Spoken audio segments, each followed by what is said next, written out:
What's going on, faithful? Welcome back to the channel. It's the Cayman Island Podcast, where we talk all things San Francisco 49ers. Typically, guys, I would, after breaking news or after a big event such as the NFL draft, I would get on here. I'd hit you with a funny little one-liner, cue the intro, cheeky little comment, and we get into this thing. I think that tonight's going to be a little bit different. This is not I'm an upset show. This is not a hot take show. This is honestly just a 49ers heart-to-heart, because I have to be real with you guys. I waited a few days before even getting on here and recording this, talking about what I thought about the San Francisco 49ers 2026 draft picks, the class overall. And I didn't want to get too high, too low, emotional, and overreacting. After the draft ended, I wanted to sit down, think about it, digest it, chew on it. And honestly, at the end of the day, I am a bit confused, but I will say that I learned a lot, I think, about really myself when it comes to the 49ers and their picks. And I want to say this right off the bat, right up front. There's no way we can sit up here and say that this is the worst draft the 49ers have ever had, or the best draft, or in between, until these guys get on the field on Sundays and they put these pads on, right? Just getting that out of the way. First off, I have to give credit where credit is due. Man, I was fired up when the 49ers did exactly what I predicted, again, 2 years in a row, that I got this thing right. I really felt all along in my gut that the 49ers were going to trade back. I did. They didn't do it once. They did it twice. And I was thinking, at first thought, I was like, man, this thing is shaping up beautifully. Let's break it down. First trade, okay? They trade with the Miami Dolphins. They received the 30th pick in the first round, pick number 90 in the third. 49ers give up number 27 in the first, and then they also give up 138 in the fourth round. And I'm thinking in this moment, let's go. I was right. You can't tell me nothing. You only move back 3 spots, and you turn a fourth round pick into a third round pick. I couldn't have asked for anything better than that whatsoever. And then when it gets closer to the time, boom, they trade again with the Jets. They receive pick number 33, which I was really excited about because it's the first pick in the second round. So it's almost like in day 2, you're reliving that excitement of, man, who are they going to take? Number 1 overall in the second round. And they also receive pick 179, which is a 5th round pick. So that's good stuff. It's really good stuff. Didn't have a 5th round pick. Picked that up. They did give up number 30 in the first round, of course, to move back to 33. At this point, I'm hyped because now we've got the first pick in the second round. Basically a late first round talent without first round contract, right? So that's good stuff. Extra draft capital, extra flexibility, more swings at quality players. I'm sitting here thinking, man, John Lynch is absolutely cooking. And I can remember the night. It's funny because I did everything that I possibly could in order to be able to sit there and watch the whole first round of the NFL draft, waiting in anticipation for what was going to happen come pick 27. I actually ended up going out to eat with some friends to dinner that night for the second round. And it's funny because I'm in the restaurant. We get there probably, I want to say maybe 5 minutes before the second round starts. And I'm trying to engage in conversation while also distracted, looking up at the TV in the background. The draft is on. I've got my phone out, trying to be as best as I can, engage with my friends, engage with my company, and not look over there and stare at my phone or not do one of those easing up, looking at the television type of things. And I'm not even kidding. I was the night before, I was like daydreaming about, man, who could they get? There's so many good players that's still out here on the board, still available. You got Zion Young, Cassius Howell, if you want to go edge here. You got Denzel Boston. You got Kevin Coleman Jr., But what I really want, this is what I really wanted to happen. If this would have happened, you wouldn't have been able to tell me nothing until the 2027 draft. But I really thought, man, Chase Bisontis, we needed a starting guard, and he's sitting there for the taking. Okay? So I'm sitting there. I see the clock going. It's starting to count down. And I see that this is where the pick is in. So I'm just waiting in anticipation. And then the pick comes, and it's De'Zhaun Stribling, wide receiver, Ole Miss. And it's funny because I'm a big Georgia Bulldogs fan, and this guy absolutely ate us up in the playoff, right? So you figured I would have instantly remembered this guy. But in the moment, so many other player names was going through my head, and I'm sitting there a bit stunned. Like I said, I know who this is, but it's almost, is this for real? And I sit there stunned while also trying to engage with the company at dinner. And it's, you know what, at this point, I'm just completely out of the conversation staring at the TV. And I sit and wait and watch the Cardinals go on the clock because I want to make sure maybe were they just talking about a player? Did we really draft this guy? And to make matters worse, the Cardinals immediately take Chase Bisontis to rub salt in that wound of where I thought we were going to go. Now, look, in the moment, now I want to be clear. In the moment, I was very shocked. In the moment, I was a bit frustrated in that, wow, I didn't even have this guy in my radar in the second round. Now, listen, I want to be clear. I've heard a lot of people now in the background were very high on De'Zhaun Stribling. Then the media even realized, and maybe that is true. But in the moment, in the immediate aftermath, I'm thinking, man, if that was our guy, we probably could have traded back a little bit and gotten him a little later. So in the moment, that was the frustrating part. It feels like the 49ers were trying to outsmart the room, like they were trying to be different just to be different. And then to me, sometimes the obvious pick is the right pick. And then I calmed down, right? I calmed down. I knew I was going to have some time. Look at some film. Really look at some highlights, and there was a couple of plays there that hurt a little bit that I remember specifically in the college football playoff against Georgia, and it's, okay, now I can see it, right? I knew the guy had ridiculous speed. I don't want to say that Ole Miss had a jukey fluky offense, but Ole Miss has a jukey fluky offense, so it's not like they're running some sort of extremely complex route tree at Ole Miss by any stretch. There's a lot of RPO stuff, and so I would say, regardless of that, though, what the guy is able to do, really good catcher of the football.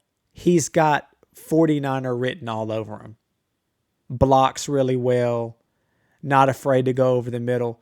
I think this is really, truthfully, the guy is really a perfect fit for Kyle's offense, so I could see it. Again, the shocking part is where we took him, and then you spend months doing mock drafts, doing shows, talking about the possibilities, talking about the needs the Niners have, and then they kind of go in that direction. It's just that for me, I really wanted a guard. I feel we needed a true starting guard with this pick. But like I said, it made me realize a lot about what it is I sit here and spend my time doing when it comes to the Niners. Just when I think I have this thing figured out, I'm hot, I'm rolling, I got the trade backs happen.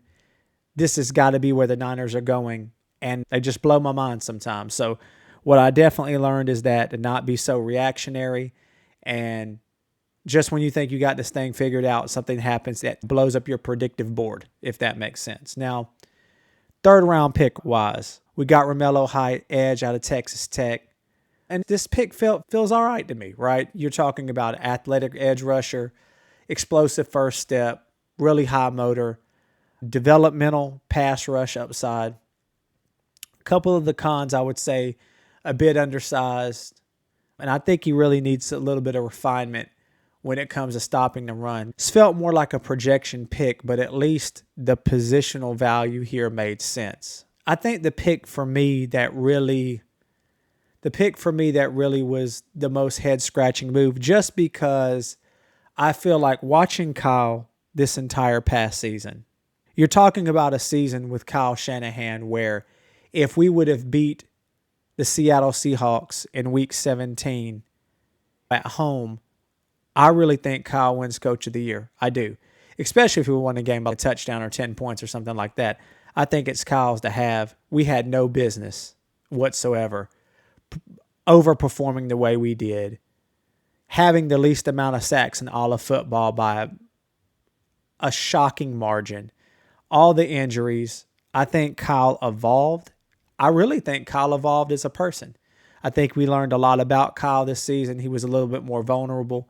he opened up, and I really saw progress. I really did. So I thought that maybe this time around things would be different.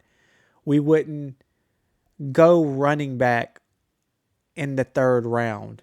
And so when we had drafted Kaelon Black, running back out of Indiana, I was like, that's the pick that lost me a bit. Now, I want to be very fair on this.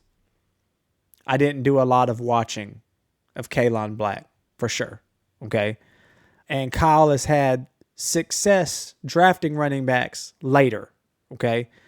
And if we just look at the 49ers in the Kyle Shanahan era, really anybody back there that we've had, regardless of where they're at, has been pretty successful, with the exception of these third-round guys. This running back was not the biggest need at this point, right? Not at this pick. This guy was not invited to the combine. Again, the combine doesn't hold a lot of weight for me anyway. Shanahan historically finds, like I said, his running back production later. This guy's got limited pass catching upside from what I've seen. And again, I want to be clear. I haven't really dug deep. I'm just looking at some highlights. So I want to go ahead and say that. But at this point, especially where we drafted him, with the holes I feel like we had existing on the offensive line, the defensive front, and then secondary depth, this just felt like unnecessary to draft this player here in the third round. Now, Kyle has come out and said that this running back was their second running back on the board. So there are guys whose full-time job is to scout, study film, look at these guys. This guy played on Indiana, so you're able to see him on the biggest stages against the best teams, against the best competition, perform. And the guy runs hard. I want to be very clear. It's not like this dude's a scrub. This guy's good. But I just felt like where that happened, I just felt like we had some other places we could go. Now let's break down the rest of this class. Grayson Halton. This is the pick where I'm a little bit optimistic on, but I'm not super high. He's a quick interior defender. He's got a good motor. Flashes disruptive ability. These are some of the notes that I have. I would say as far as some cons, there's been some inconsistent production there. And his top out or high side may only be rotational depth. But again, just a little weird. Not horrible, not amazing. Just a little weird. Carver Willis out of Washington. This actually feels like a solid developmental offensive line pick. Tough player, positional versatility, strong run blocker, fits the zone scheme well. This felt like a really good practical, this is where we need, good football move. Then you have the cornerback out of Washington, Ephesians Prysock. I probably really messed that name up. Now, this pick actually excited me, okay? This guy's got great size, great length, super physical at the line of scrimmage, some strong developmental traits, and I really feel like when it's all said and done in the Raheem Morris scheme, this is going to be a good fit. If they're going to go in the direction I believe they're going to go in. Disclaimer, I learned that I don't know a lot based on the way the Niners drafted this year. He's got some raw technique, but I feel good about it. I feel like we've got the ability to coach him up and get him where he can be. This felt like a good value. A long athletic corner in the 5th round makes a lot of sense to me. You follow that up with Jaden Duggar, linebacker out of Louisiana. Classic late round linebacker selection. High effort, strong tackler. Strong special teams value right off the bat. His athletic ceiling, I think, is not that high, but it does feel like this is a depth rotational piece in and out of special teams. Enrique Cruz Jr., offensive tackle, Kansas. This feels like another developmental tackle type of project. Massive frame, physical run blocker. A lot of developmental upside. He's got a little bit of heavy feet and pass protection, but again, not terrible, but another one of those projection type of picks. Honestly, guys, that's my biggest takeaway from the entire draft. I'm just a bit confused where we went with really positionally where we went during the rounds is where I was a bit confused. I really felt like the organization was going to knock this one out of the park. Again, going with the consensus, it isn't the right way to go sometimes. You have to be able to have confidence in your room. This is a franchise that has had a lot of success. We can't sit up here and act like the 49ers are the Jets, okay? Sometimes you can have a draft that's great, knock it out of the park, and you wake up the next morning and you're still the Jets. But I don't mean to talk about it, but it just seems like there's a fog over that entire franchise, wrong or indifferent, no matter how well they draft. Cleveland's kind of like another one of those places, right? They can knock a draft out of the park, get some great talent, great players, but for whatever reason, it never really pans out for them. We kind of had an opposite effect, I feel, over the last few years where there have been some questionable picks in the draft, guys that didn't work out. And we know there's some areas where we've drafted and it hasn't been successful, where the Niners have made reaches and they have not worked out whatsoever. But then again, if you have a draft where everybody's straight up beans, but you get a player like a George Kittle, a Brock Purdy, a Fred Warner, that having a player like Fred Warner, a surefire first ballot Hall of Fame linebacker, that kind of softens the blow whenever you miss on some of these guys. The Trey Lance thing is always going to be tough. Again, if not for Brock Purdy, I think that's probably a direct fireable offense. I really feel like this is an important draft for John Lynch. I don't think so much for Kyle Shanahan. They both have not been extended. I want to be clear yet. But I really thought the organization was evolving a lot last year. They made some good moves getting Keon White. They made some late season moves that didn't just break the bank, or it wasn't so big that it would have hurt us in the offseason, essentially. I thought they did some really good things. I felt kind of the evolution, and I really anticipated, again, my consensus where the direction that I thought they should go. I thought it was going to be pretty close to that for sure. But it feels like this front office keeps reaching for their guys and perhaps not maybe maximizing value, and eventually that can catch up with you. I hope I'm wrong. I want to be wrong, okay? Now, I'm not saying that this draft is going to cost John Lynch his job, right? You're not going to be able to assess them based on next year, right? It's going to be De'Zhaun Stribling. I'm not even certain he'll get on the field enough to say whether he's the truth or not, or a bust. I don't think receiver really isn't a place immediately that we're going to struggle. We've got a lot of depth there now based on the moves that we made in the offseason. It's going to be way too early. But some of these guys have to show something, because if this class bombs, if it ends up being just a class where you look up in a couple of years and you don't even have anybody left on the team, I think there could be some very uncomfortable conversations behind closed doors.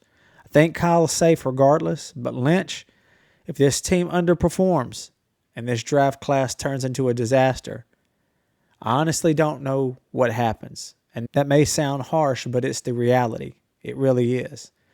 But that's my honest opinion. I really feel that way.